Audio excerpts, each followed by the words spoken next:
I thought I knew what betrayal looked like until I came home to find my children's rooms completely empty.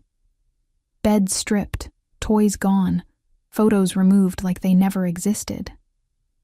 My white husband had sent my 6-year-old son and 4-year-old daughter to another country because they were too dark to be seen with his family. His mother looked me straight in the eye and said they didn't belong in their world, that I should focus on myself while my babies stayed hidden away. But what Ethan and his cold-hearted mother didn't know was that I had been hiding something too, something that would flip their precious social hierarchy upside down and make them beg for forgiveness they'd never receive.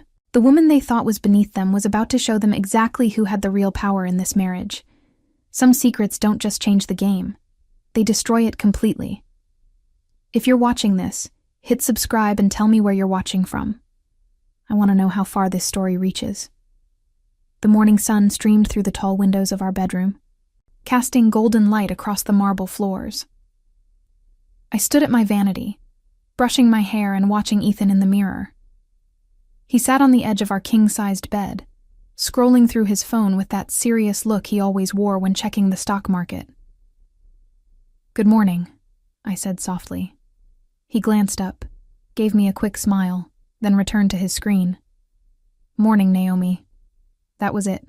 No kiss. No, "How did you sleep?" Just politeness wrapped in distance. I'd grown used to it over the past few months, but it still stung a little each time. I finished with my hair and walked to our closet. The walk-in space was bigger than the apartment I'd grown up in. Sometimes I still couldn't believe this was my life. 4 years ago, I was working double shifts at the hospital, sharing a cramped studio with my roommate. Now I lived in a mansion with marble countertops and fresh flowers delivered twice a week.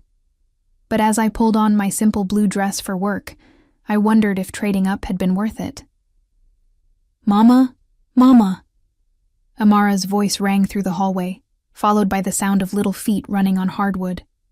My 4-year-old daughter burst into the room, her dark curls bouncing as she jumped toward me. "Good morning, baby girl." I scooped her up, breathing in the sweet scent of her hair. She wore the pink pajamas with butterflies that she'd insisted on for 3 nights straight. "I'm hungry," she announced, wrapping her arms around my neck. "I bet you are. Let's go make breakfast." Malik appeared in the doorway, moving slower than his sister, but with that same bright smile. At 6 years old, he was all legs and curiosity, always asking questions about everything he saw. "Morning, Mom," he said, rubbing his eyes. "Morning, sweetheart." I reached out and smoothed down his hair, which stuck up in 3 different directions. Ethan barely looked up from his phone as we passed him. The kids had learned not to expect much from him in the mornings. He was always busy, always focused on work or calls or meetings that seemed more important than anything happening in his own house. Downstairs in the kitchen, I moved through our morning routine. Scrambled eggs for Amara, who wouldn't eat them any other way. Toast cut into triangles for Malik, because squares were boring. Orange juice in their special cups. Amara's with the dancing bears. Malik's with the soccer ball. "Can we go to the park today?" Malik asked, climbing onto his chair at the breakfast table. "I have to work today, baby, but maybe this weekend." "What about Daddy?" I glanced toward the stairs, where Ethan's voice carried down as he talked on the phone. "Daddy's busy too."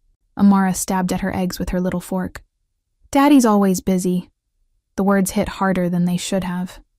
"Out of the mouths of babes," my grandmother used to say. Even a 4-year-old could see what I'd been trying to ignore. "Eat your breakfast," I said gently. "We'll have fun this weekend, I promise." I helped them finish eating, then got them dressed. Amara insisted on wearing her yellow dress with the sunflowers. Malik wanted his dinosaur shirt. Simple pleasures that filled me with more joy than anything money could buy. I braided Amara's hair while she sat still, humming a song she'd learned from her favorite cartoon. Malik brushed his teeth and came back with toothpaste on his chin, making me laugh as I wiped it off. "I love you both so much," I whispered, pulling them close for a hug. "Love you too, Mama," they said together. Jonah appeared in the doorway, clipboard in hand.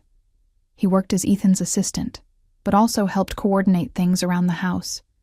He was quiet, professional, and one of the few people who actually seemed to notice the kids existed. "Mrs. Carter, your husband asked me to let you know his mother will be visiting this afternoon." My stomach dropped. Vivian Carter's visits were never casual. They were inspections disguised as social calls.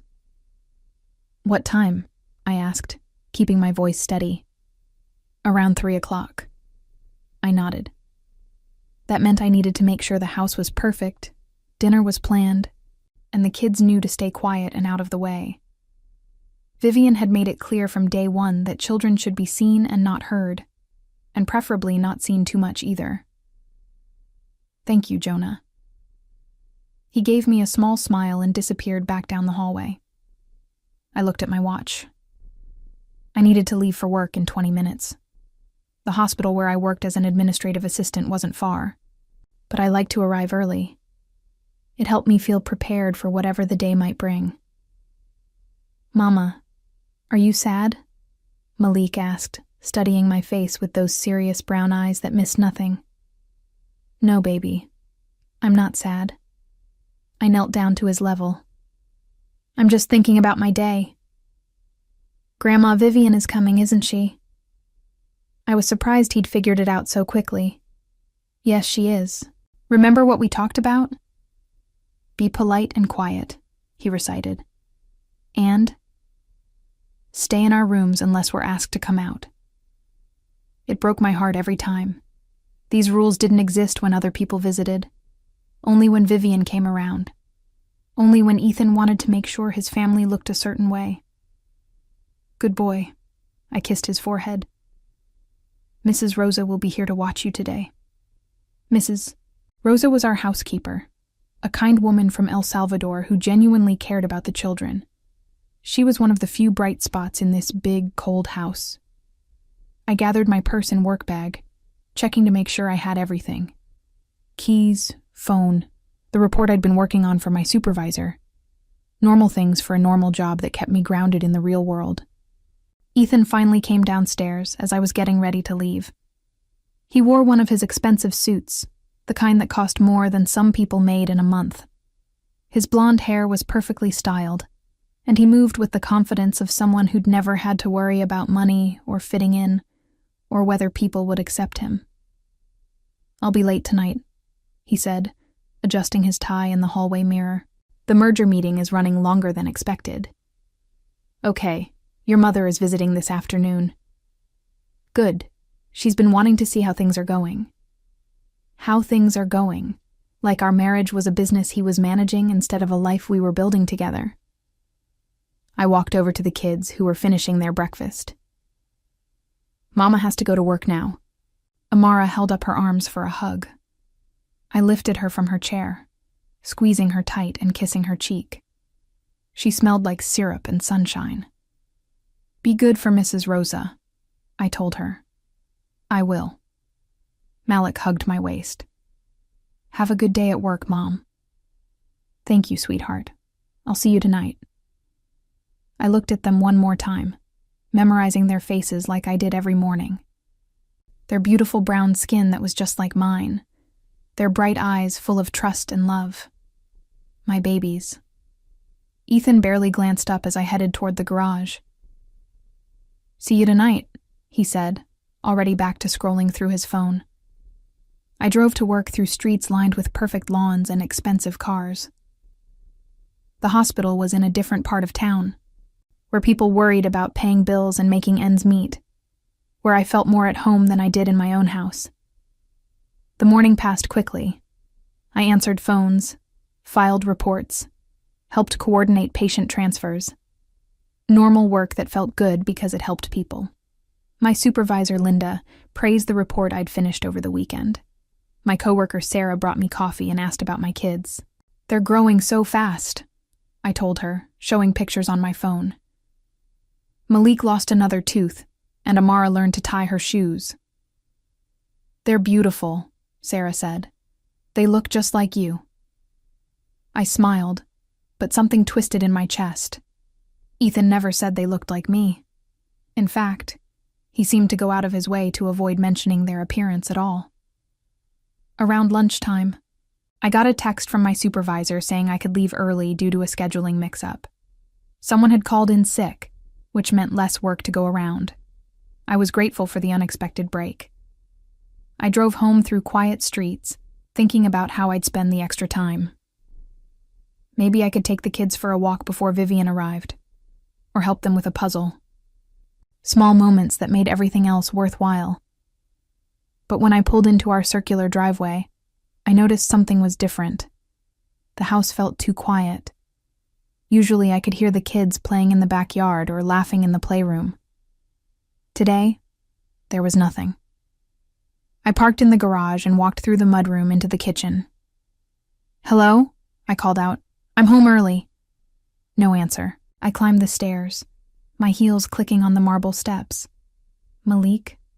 Amara? Mrs. Rosa? Still nothing. I walked down the hallway toward their bedrooms, my heart starting to beat a little faster. Maybe they'd gone to the park. Maybe Mrs. Rosa had taken them for ice cream. But when I reached Malik's room, I stopped cold. The bed was stripped bare. No sheets, no pillows, no stuffed animals. His dresser was empty, drawers pulled out and hanging open. The bookshelf that had held his collection of picture books was completely cleared.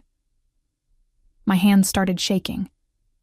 I ran to Amara's room, praying I was wrong, praying there was some explanation.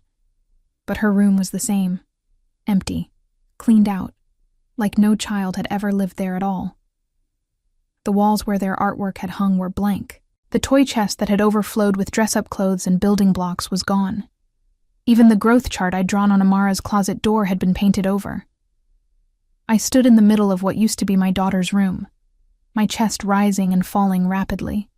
This couldn't be happening. There had to be a mistake. I pulled out my phone with trembling fingers and called Mrs. Rosa.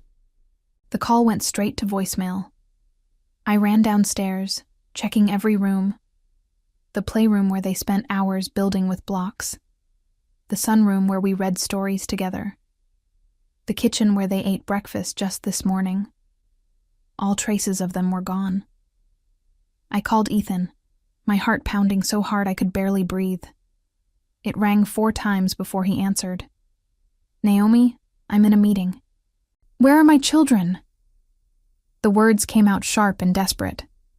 "What are you talking about?" "Malik and Amara, they're gone. Their rooms are empty. Where are they?" A pause. Then, in that calm voice he used when he was trying to manage me, "I'll be home in an hour. We'll talk then." "Ethan, where are my babies?" "They're safe. That's all you need to know right now." The line went dead. I sank onto the kitchen floor, staring at my phone. "They're safe. That's all you need to know." Like I wasn't their mother. Like I didn't have the right to know where my own children were. I thought about this morning. The way they'd hugged me goodbye. The way Malik had wished me a good day at work. The way Amara had sung while I braided her hair. Had they known? Had someone told them they were going somewhere? Or had they been taken away confused and scared, wondering why Mama wasn't there to protect them? I pulled my knees to my chest and tried to breathe. Tried to think. Tried to understand how the man I married could make my children disappear like they'd never existed at all. The house around me felt huge and empty and cold.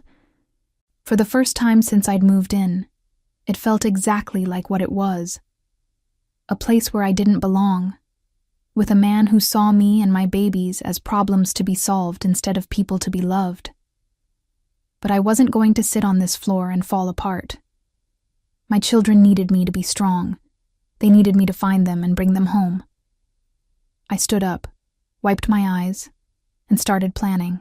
Whatever Ethan had done, wherever he'd taken them, I was going to get my babies back.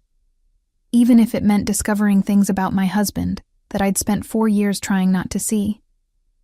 Even if it meant admitting that the fairy tale I'd believed in was really a nightmare disguised as a dream.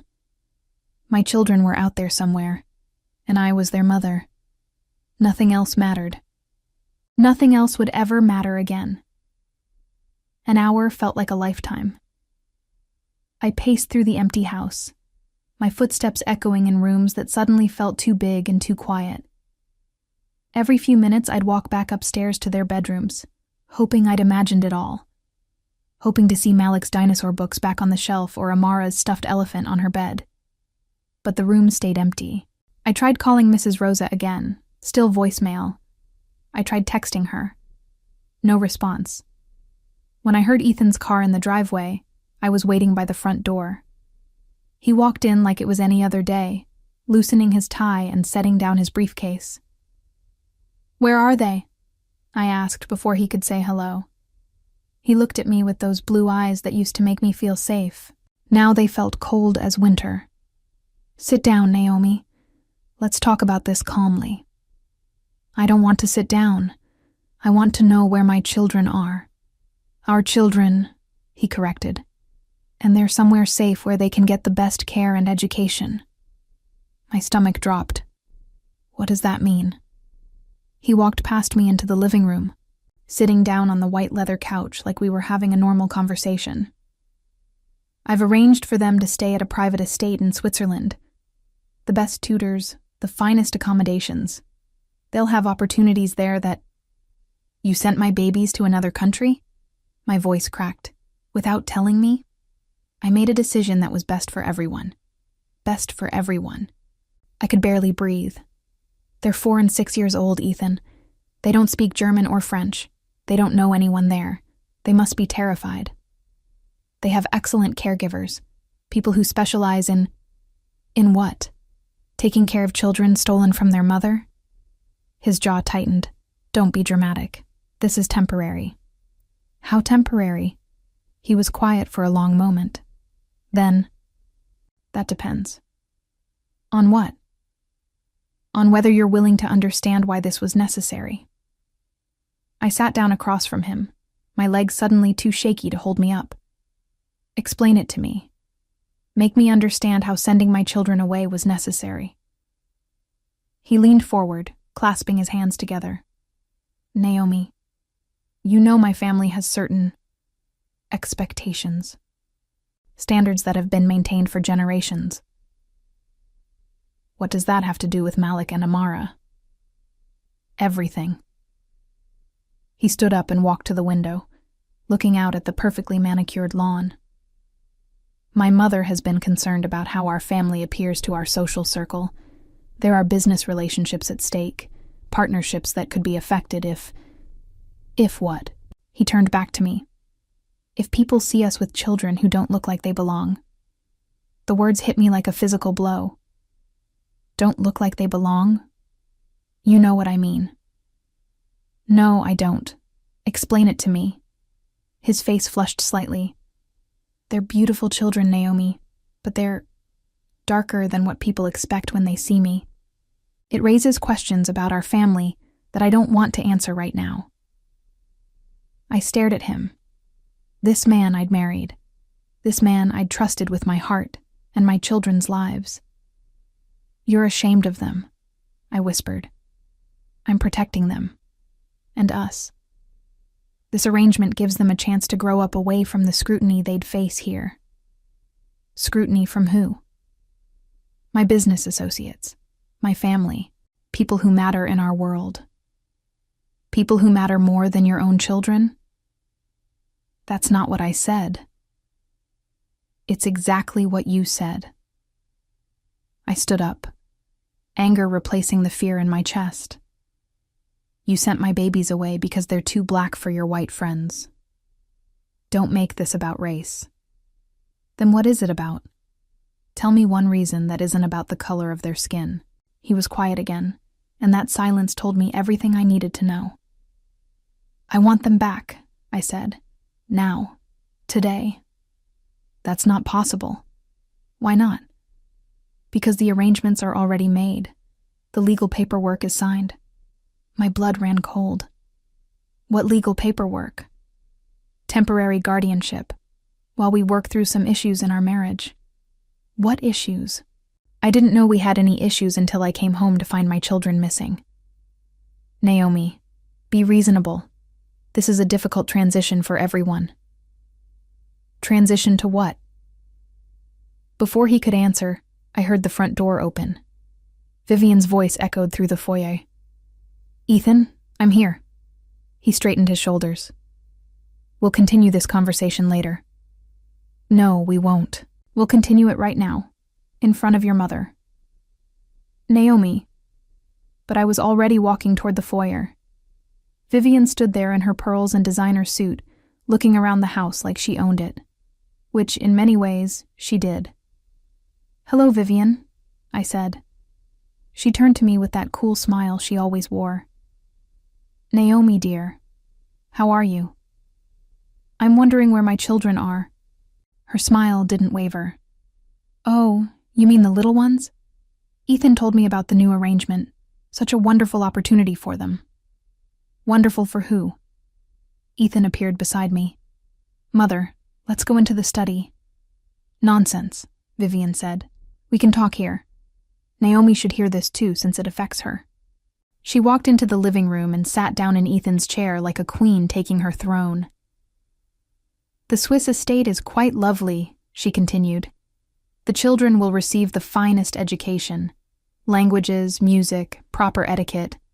All the things they'll need to succeed in the world. They're 4 and 6, I said. They need their mother. They need structure, guidance, the right influences. She looked at me meaningfully. Not everyone is equipped to provide that. What's that supposed to mean? Well, dear, you come from different circumstances. Your background is quite limited compared to what the children will be exposed to now. I felt Ethan tense beside me, but he didn't say anything to defend me. My background? I asked. Your education, your social connections, your understanding of how certain things work. Vivian smoothed her skirt. The children need to learn how to move in the world they'll inherit. That requires proper preparation. The world they'll inherit?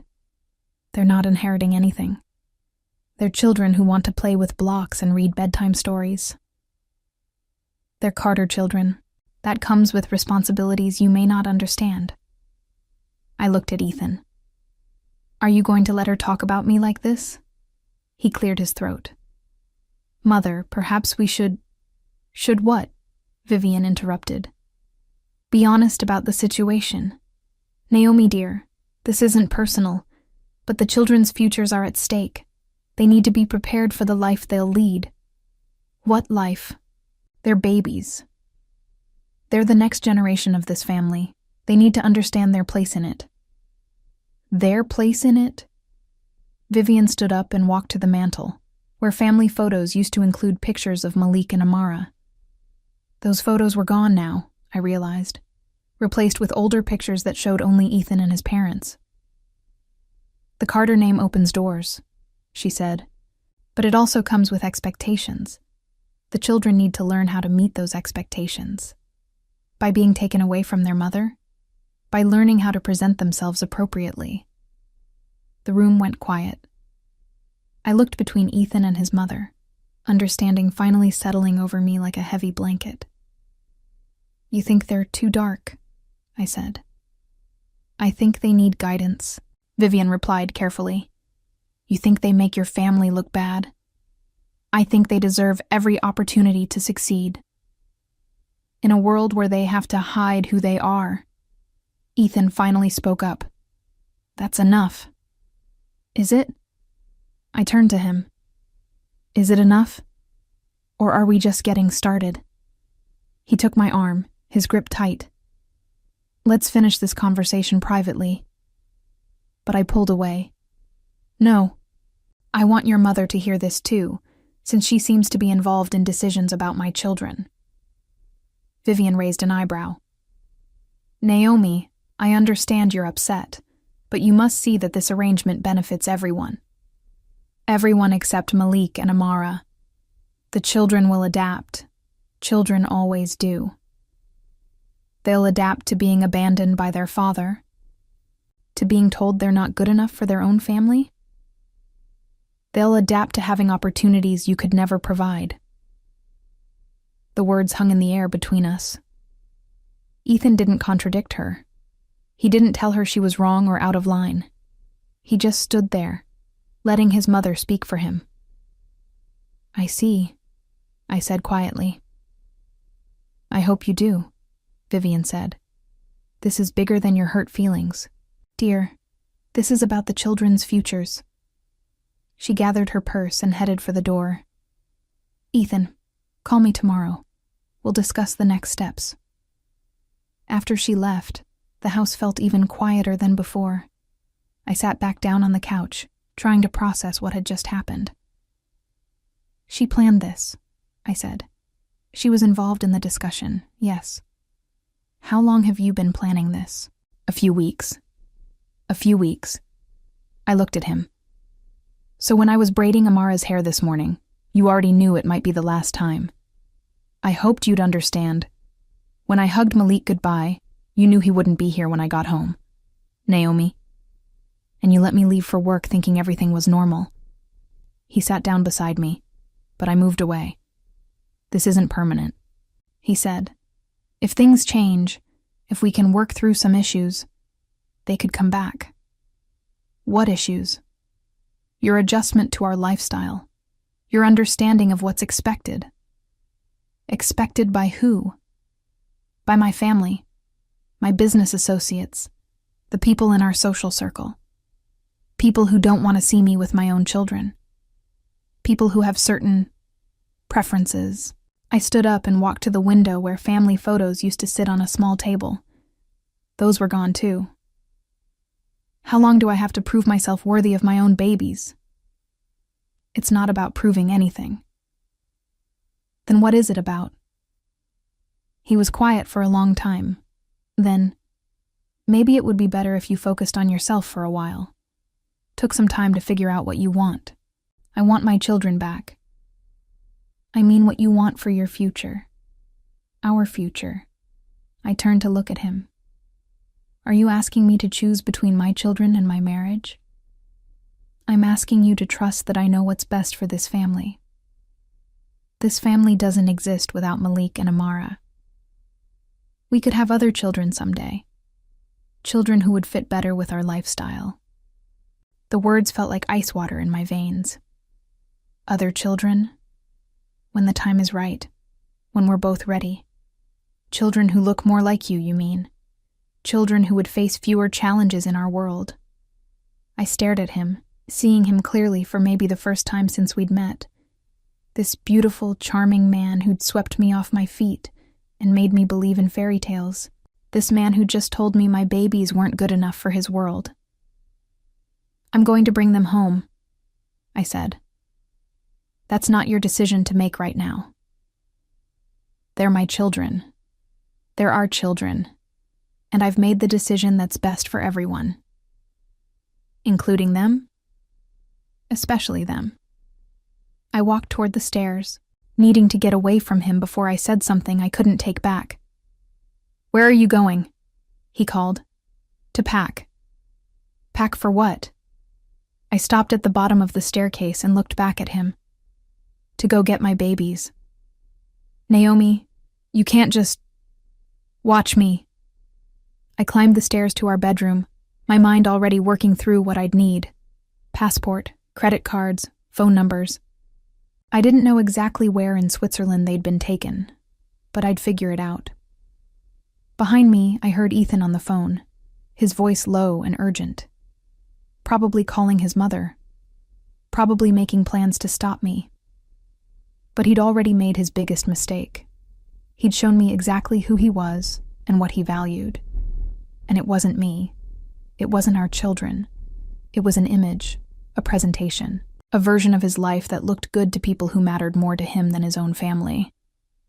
I pulled out my suitcase and started packing, my hands steady for the first time all day. My babies were out there somewhere, probably scared and confused, wondering why Mama hadn't come for them yet. But I was coming. And nothing, not Ethan, not his mother, not their money or their connections or their pristine reputation, was going to stop me from bringing my children home. I didn't sleep that night.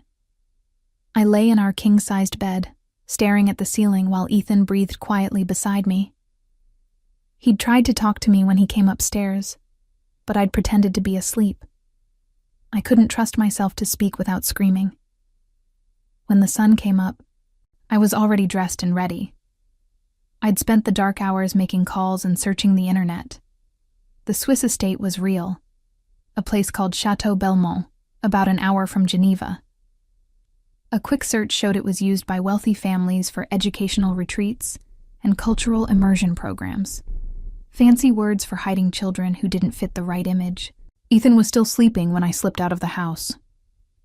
I'd left a note on the kitchen counter. Gone to get our children. Don't try to stop me.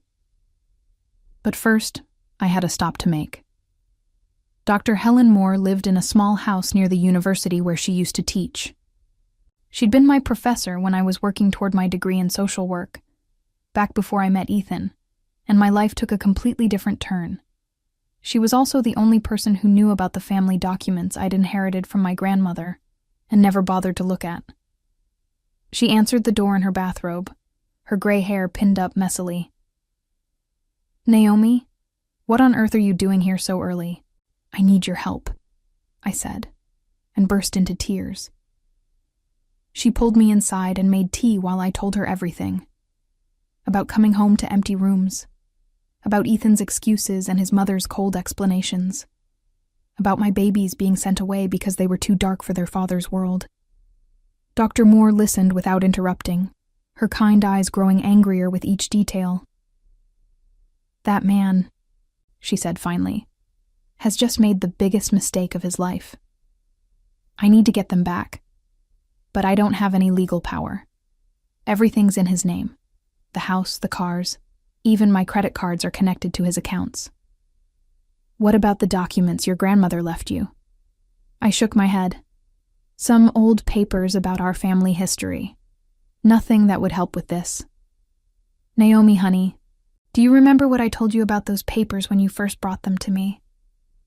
You said they were interesting, but probably not important." "No," she said slowly. "I said they were interesting, and you might want to investigate further. You said you weren't interested in old family stories." Something in her tone made me sit up straighter. "What are you saying?" "I'm saying maybe it's time you looked at those papers again. All of them." She disappeared into her study and came back with a manila envelope that had my name written on it in her careful handwriting. "I made copies before you took the originals," she said. "Professional habit. I always copy historical documents." I opened the envelope and pulled out papers I'd barely glanced at 4 years ago. Birth certificates, immigration records, marriage licenses going back generations. Things that had seemed boring when I was young and eager to start my new life with Ethan. "Look at this one," Dr. Moore said, pointing to a document written in French. "Your great-grandmother's marriage certificate." I squinted at the fancy script. I can't read French. "I can. She married into the Dubois family in 1943, the Dubois family of Orléans." So the Dubois family weren't just any family, Naomi. They were minor nobility. Your great-grandmother's marriage was officially recognized by what remained of the French royal court. I stared at her. "What does that mean?" "It means you have documented noble lineage. Not a huge title, nothing that comes with castles or crowns, but legitimate, recognized royal heritage." My hands started shaking. "That's impossible." "Look at this." She pulled out another document. "Your grandmother's birth certificate. See the official seal? And this letter of recognition from the French Ministry of Culture, acknowledging her heritage status." I couldn't breathe. "I don't understand." "Your grandmother never pursued it because she was more interested in building a new life in America. But the lineage is there, officially documented. You, my dear, are technically the Comtesse de Belmont." The room spun around me. Comtesse? A countess. Not a working title in the modern world, but a legitimate one. Officially recognized in France, and, by extension, throughout Europe. I thought about Ethan's world, where status and titles mattered more than kindness or love, where image was everything and bloodlines determined worth. How sure are you about this? Completely sure. I've had these documents verified by colleagues who specialize in European genealogy. Your lineage is solid, documented, and legitimate. I sat back in her comfortable chair, my mind racing. Ethan had sent my children away because they didn't fit his world's expectations. Because they made his family look less pure, less perfect. But what if they weren't the ones who didn't belong? What if his family were the ones who should be honored to know us? Dr. Moore, I said slowly. Who would I need to talk to if I wanted to? Explore this heritage? She smiled. I know just the person. 2 hours later, I was on a plane to Switzerland. But I wasn't going as Naomi Carter, the woman whose husband had thrown her away. I was going as Naomi Dubois Carter, a woman with her own power and her own worth. Dr. Moore had made some calls before I left, to colleagues in France who specialized in noble genealogy, to officials in Switzerland who handled international family law, to people who understood that bloodlines and heritage still mattered in certain circles. By the time my plane landed in Geneva, there were people waiting to meet me. Not because I'd asked them to, but because word had already started to spread through the small, connected world of European nobility about an American woman who'd just discovered her legitimate claim to a French title. The woman who met me at the airport was elegantly dressed and spoke with a crisp British accent. Comtesse Dubois Carter, I'm Lady Margaret Whitfield. I represent the European Heritage Society. Please, just call me Naomi. Of course. I understand you're here about your children. I was surprised she knew. Yes. We've been in touch with the Chateau Belmont administration. There seems to have been some confusion about custody arrangements. We rode through the Swiss countryside in her sleek black car, and she explained what she'd learned. Your husband presented paperwork claiming temporary sole custody due to your instability. But he failed to mention that you hold legitimate noble title, which changes the legal standing considerably. How? European courts take heritage very seriously, even today. A titled parent has certain protections and rights that supersede standard custody arrangements. I stared out the window at mountains and perfect green fields. I had no idea. Most Americans don't understand how these things work here. Your husband assumed he could simply move the children without consequences. He was wrong. The Chateau Belmont was beautiful in the way that old European estates always were, all stone towers and perfect gardens. But I didn't care about its beauty. I only cared about the two little voices I could hear playing somewhere in the distance. Lady Margaret spoke with the estate director in rapid French, while I waited in an ornate sitting room. Through the windows, I could see a playground where children were supervised by adults in crisp uniforms, and there they were, Malik and Amara, looking small and lost despite the beautiful surroundings. I pressed my hand against the glass, my heart breaking all over again. Mama? I turned around, and Amara was standing in the doorway with one of the caregivers. Her eyes were red from crying, and she looked thinner than she had just 2 days ago. Baby girl. She ran to me, and I scooped her up, breathing in the scent of her hair and feeling her small body shake with relief. I knew you'd come, she whispered. I told Malik you'd come. Malik appeared in the doorway, more cautious but just as relieved. He walked over slowly and wrapped his arms around my waist. Are we going home, Mom? Yes, I said, my voice thick with emotion. We're going home. The paperwork took 3 hours. The estate director, who'd seemed confident and dismissive when I first arrived, became much more cooperative once he understood who I was and what kind of legal complications could arise from keeping the children of a titled parent without proper authorization. Lady Margaret handled most of the conversations, switching between English, French, and German, depending on which official she was speaking to. I held my children close and let other people sort out the legal details. Your husband's arrangement was made under false pretenses, she explained to me during a break. He represented himself as having sole authority, which he clearly doesn't. What happens now? Now you take your children and go home.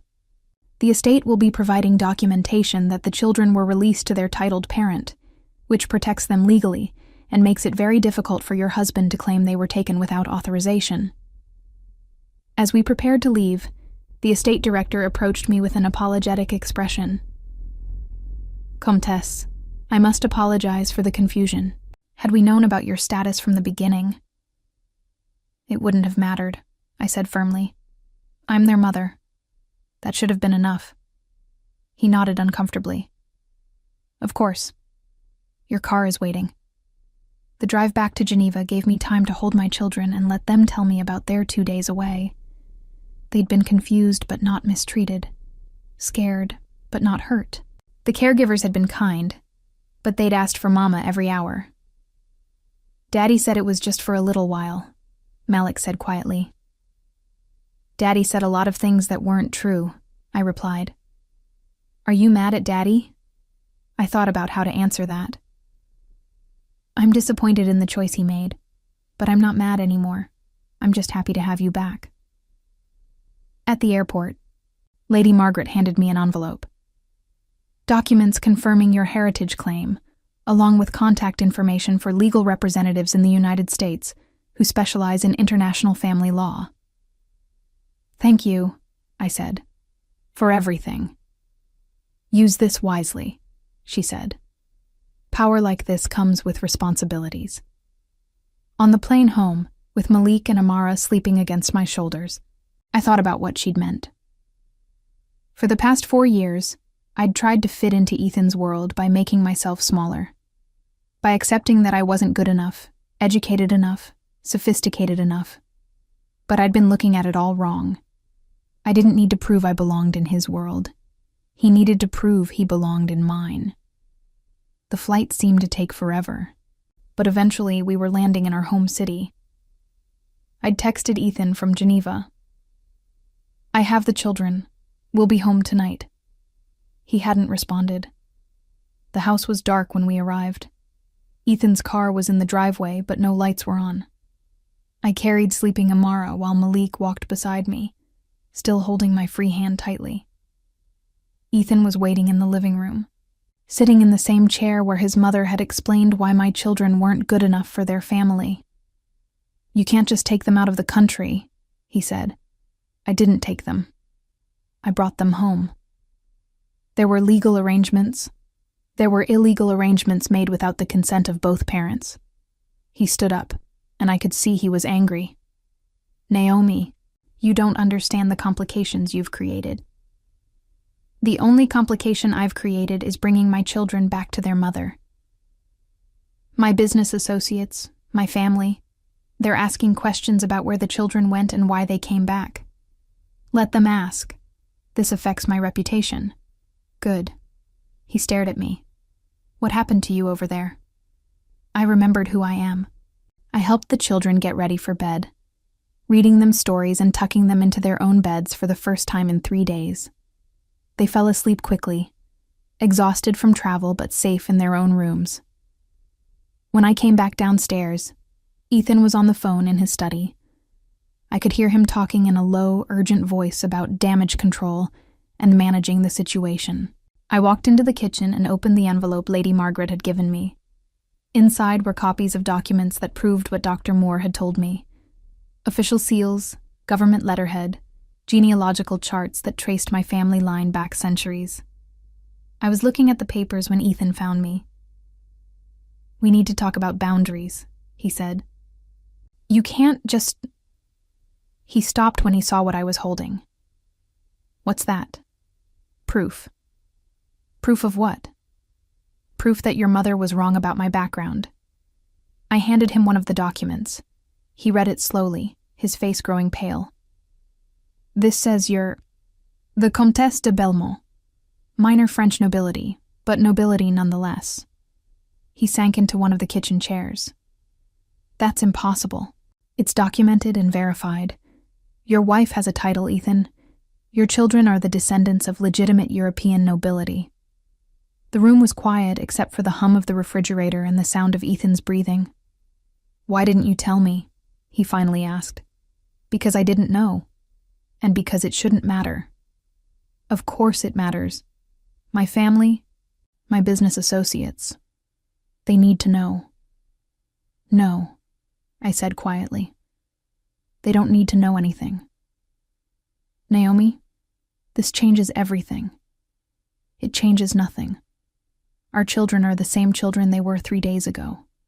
I'm the same woman I was 3 days ago. The only difference is now I know exactly how little you think of us. That's not fair." "Fair?" I looked at him. "You sent my babies to another country because they embarrassed you. You let your mother explain to me why I wasn't good enough to raise them. You offered to have different children who would fit better with your lifestyle. I was trying to protect everyone. You were trying to protect yourself." He ran his hands through his hair. "If I'd known about your heritage, you would have what? Loved our children more? Been prouder to be seen with them? I would have handled things differently." "How?" He was quiet for a long time. Then, "I don't know." I gathered the papers and put them back in the envelope. "I'm going to bed." "Naomi, wait." I turned back to him. "What do we do now?" "I don't know," I said. "But whatever we do it with our children home where they belong." I climbed the stairs to our bedroom, leaving him sitting alone in the kitchen. Tomorrow would bring new conversations, new decisions about what our family looked like going forward. But tonight, my babies were sleeping safely in their own beds. Tonight, I knew exactly who I was and what I was worth. And tonight, for the first time in 4 years, that felt like enough. The next few days passed in a strange, quiet tension. Ethan went to work as usual, but he came home earlier than normal. He spoke carefully around me, like I was a stranger he was trying not to upset. The children sensed something had changed, but they were just happy to be home. I took a week off from work to help them settle back in. We spent hours in the playroom, rebuilding the sense of safety that had been shattered. Amara wanted to stay close to me at all times. Malik asked questions I couldn't answer yet. "Are we going away again, Mom?"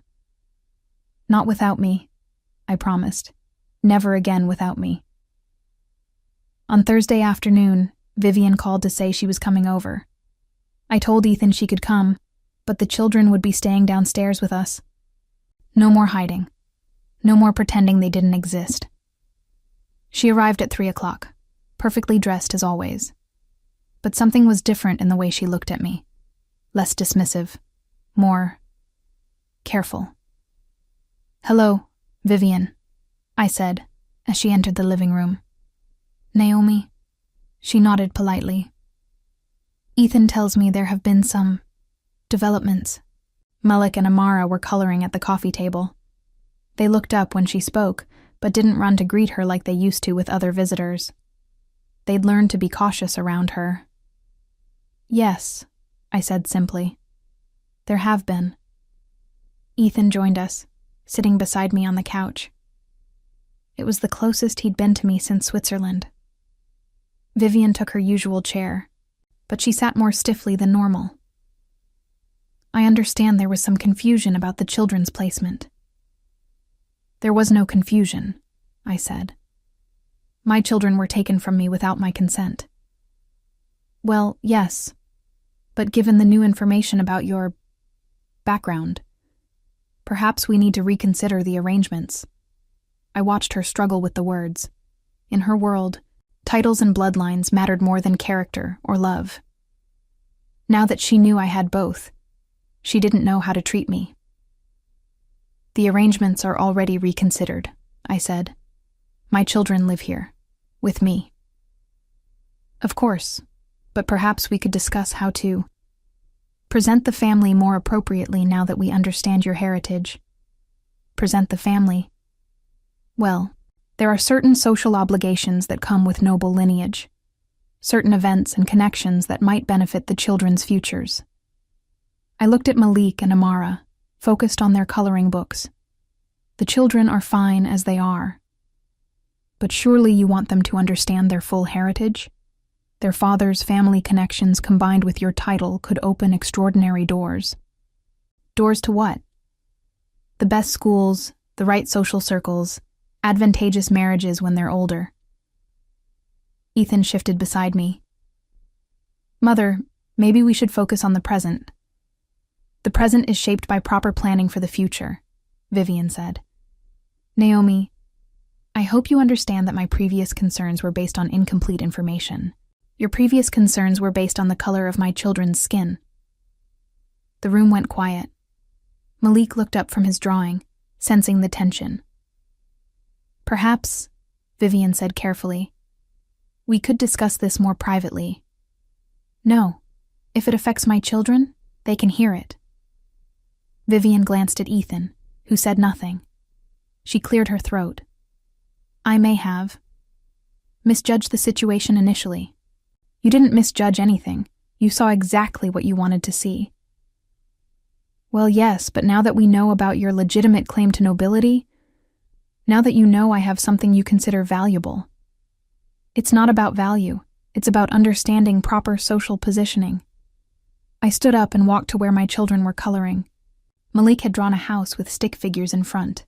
Him, Amara, and me. No father figure in the picture. Amara, sweetie, would you and Malik like to go play in the backyard for a few minutes? Can we take our crayons? Of course. They gathered their things and headed outside, chattering about whether to draw on the sidewalk with chalk. I waited until they were out of earshot.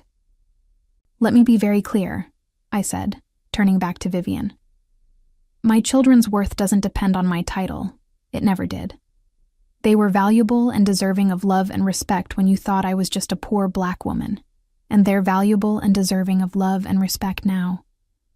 Of course, but there is no but. Either you can love and accept my children as they are, or you can stay away from them. Naomi, Ethan said quietly. She's trying to apologize. No, she's not. She's trying to manage a situation that became inconvenient for her. Vivian's face flushed slightly. That's not entirely fair. Fair? I laughed, but there was no humor in it. You had my children erased from this house like they'd never existed. You explained to me why they weren't good enough for your family. You approved of sending them to another country to hide them. And now you want to claim them because you found out I have a title. The circumstances have changed. The circumstances haven't changed. Your knowledge has changed. My children are exactly the same beautiful, wonderful people they were last week. The only difference is now you think there might be some benefit to being associated with them. Vivian was quiet for a long moment. Then, what would you like me to do? I'd like you to mean it when you apologize. I am sorry if my previous suggestions caused distress. To who? To you and the children. Why are you sorry? She looked confused. Because the situation was handled poorly? Because you treated my babies like they were shameful secrets? Because you made them feel like they didn't belong in their own family? Because you supported taking them away from their mother? Vivian's composure finally cracked slightly. I was thinking about the family's reputation. Whose family? Our family. Ethan's family. Are my children part of Ethan's family? Yes, of course. Then you were wrong to treat them as anything less than precious. She nodded slowly. Yes, I was wrong. It was the first real acknowledgement she'd given, and it felt like a small victory. But it wasn't enough. The question now, I continued, is whether you can love them for who they are, not for what titles they might carry or what advantages they might provide. I would like to try. It wasn't the wholehearted embrace I'd hoped for, but it was honest. And honesty was more than I'd gotten from either of them before. Then you can visit them, I said. But if you ever again suggest that they should be hidden or changed or sent away, you won't see them at all. I understand. Ethan had been quiet throughout the exchange, but now he spoke up. "What about us, Naomi? What about our marriage?" I looked at my husband. This man who'd swept me off my feet with his charm and confidence, who'd given me a life I'd never dreamed of, then made me pay for it in ways I'd never imagined. "I don't know," I said honestly. "Do you want to work on it? Do you want to work on it?" "Yes." "Why?" He was quiet for a moment. "Because I love you. Because I made terrible mistakes and I want to make them right." "What kind of mistakes?" "I let other people's opinions matter more than my family's happiness. I let my own insecurities make me ashamed of the most beautiful parts of my life." I studied his face, looking for signs of the man I'd fallen in love with. "And now?" "Now, I want to be better. I want to be the husband and father you and the children deserve. Even if it means disappointing your business associates, even if it means your reputation suffers, even then." Vivian cleared her throat. "Perhaps I should leave you two to discuss this privately." "Thank you," I said. After she left, Ethan and I sat in silence for a few minutes. Outside, we could hear the children playing, their laughter drifting through the windows. "I almost lost them," he said quietly. "You did lose them. For 3 days, you chose your image over your children." "I know. Do you? Do you really understand what you did?" He turned to face me. "I sent my babies away because I was ashamed of how we looked together as a family. I let my mother's prejudices become my own. I treated you like you weren't good enough when you're better than I deserve." It was the most honest thing he'd said since this all began.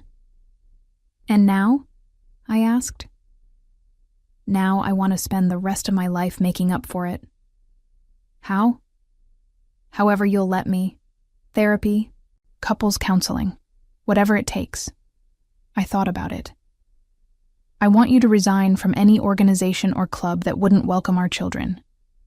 Done. "I want you to tell your business associates about our family, including introducing them to Malik and Amara, without mentioning my title." He hesitated, then nodded. "Okay." "I want family dinners where the children are included, not sent to eat separately." "Of course."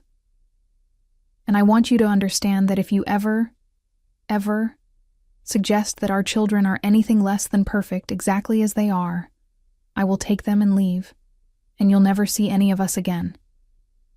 "Understood." I looked out the window at Malik and Amara. They were drawing on the concrete with colored chalk, creating a rainbow that stretched across the entire patio. "I need time," I said. "I know. I need to see that you mean all of this. Not just words, but actions. Every day for as long as it takes. I'll do whatever it takes." I stood up and walked to the window, watching my children create their masterpiece. They were laughing and chattering, planning where each color should go. "They're amazing," Ethan said, coming to stand beside me. "They've always been amazing." "I know. I'm sorry it took me so long to remember that." Over the following weeks, things began to change slowly. Ethan started coming home earlier and actually playing with the children instead of just saying hello. He signed up for counseling sessions, both individual and couples therapy for us. He resigned from 2 exclusive clubs that had unwritten policies about membership. When he hosted a business dinner at our house, he insisted that Malik and Amara join us for dessert. I watched him introduce them proudly, without any mention of my newly discovered heritage. Just, "These are my children, Malik and Amara." Some of his associates seemed surprised. A few were clearly uncomfortable. Ethan didn't seem to care. Dr. Moore came for dinner one evening and was delighted to see the children back home and happy. She pulled me aside afterward. "How are you really doing?" she asked. "I'm figuring it out," I said. "Day by day."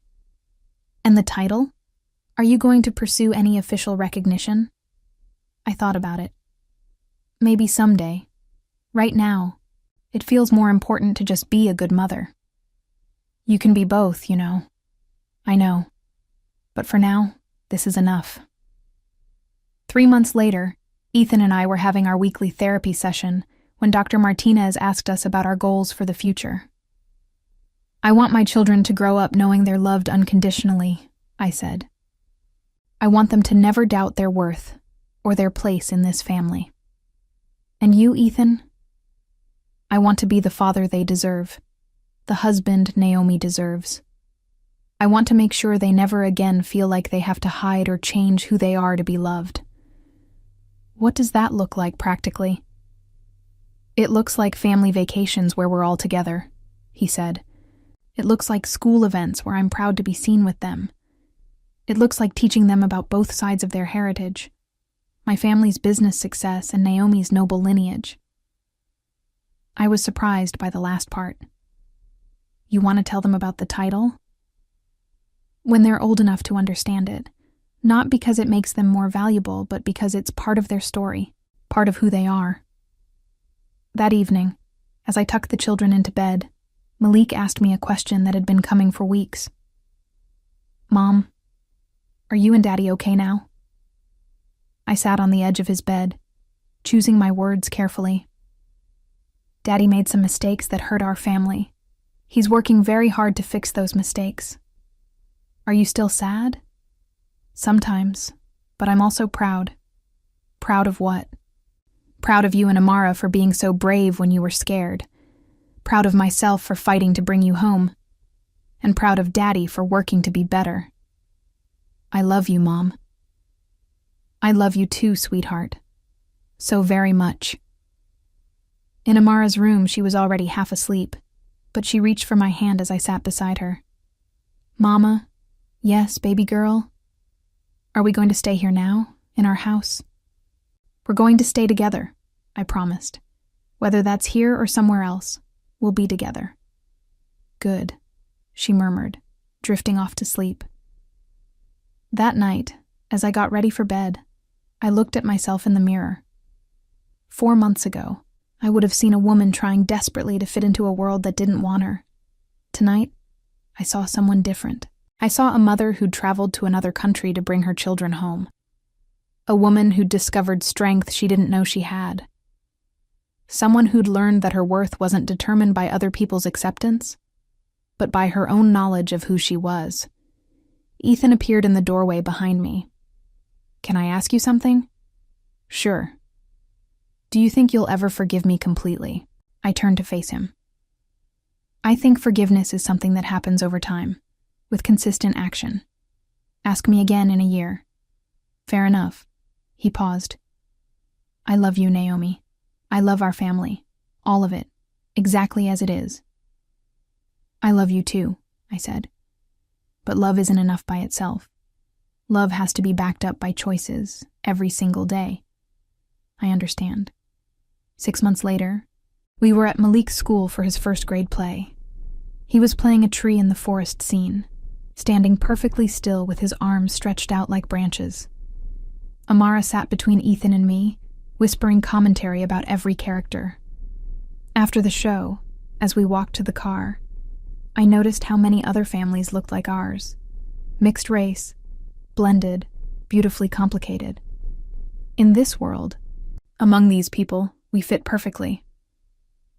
Ice cream? Ethan suggested. Yes! Both children shouted. At the ice cream shop, while the kids debated flavors, Ethan took my hand.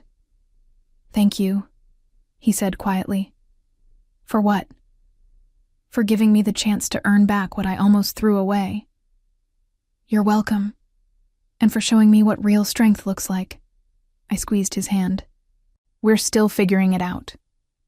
I know, but we're figuring it out together. As we sat outside the shop, watching Malik and Amara try to eat their ice cream faster than it could melt in the warm evening air, I thought about how much had changed. I was still Naomi Carter, hospital administrator and mother. But I was also Naomi Dubois Carter, descendant of French nobility and woman who'd learned to value herself. I was still married to a man who'd made terrible mistakes, but who was working every day to be better. Most importantly, I was the mother of 2 incredible children who would grow up knowing they were loved, valued, and enough exactly as they were. Some mornings, when I checked my phone, I saw that Ethan's mother had sent photos of the children to her friends, bragging about her beautiful grandchildren. Some evenings, when Ethan came home from work, he talked about colleagues who'd commented on how lucky he was to have such a wonderful family. And some nights, when the house was quiet and my children were sleeping safely in their beds, I remembered that terrible afternoon when I'd come home to empty rooms. I remembered the fear and rage and heartbreak of thinking I'd lost them forever. But mostly, I focused on what we'd gained. A family that was honest about its struggles. A marriage based on truth instead of image. Children who knew they were precious not because of titles or status, but because they were loved. The fairy tale I'd thought I was living had turned out to be a nightmare in disguise. But the real life we were building together, messy and complicated and requiring constant work, was better than any fairy tale. It was real. It was ours. And it was enough. More than enough. It was everything.